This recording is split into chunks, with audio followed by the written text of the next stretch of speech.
আজকে চলে এসেছি একটা গিফট আনবক্সিংয়ের ভিডিও নিয়ে। গিফট পেতে কার না ভালো লাগে, আমার তো বিশাল ভালো লাগে। তোমাদের কার কার ভালো লাগে অবশ্যই কমেন্ট করে জানাবে।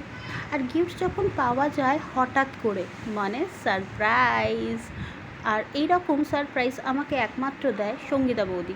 ইয়েস, কোনো বার্থডে নয়, পুজো নয়, মানে ওগুলোতে তো আছেই, হঠাৎ করে এক ব্যাগ গিফট পাঠিয়ে দেয়।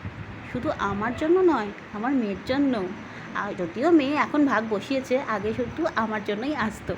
আর সেইগুলো দেখে অবশ্য আমার বরের পুরো মুখ হাঁড়ির মতো হয়ে গেছে, কিন্তু তাতে আমাদের কিচ্ছু যায় আসে না। বৌদি কিন্তু গিফট পাঠায় খুব ভেবে চিনতে, মানে কি বলবো, হ্যাঁ সেগুলো দেখে তোমার মন ভরে যাবেই যাবে। মানে সেখানে নিত্য প্রয়োজনীয় জিনিস বলো বা কি বলবো তোমাদের, আমি ঠিক বলে বোঝাতে হয়তো পারছি না। মানে যাকে অত বোঝাতে পারছি না, গিফটগুলো কেমন লাগলো।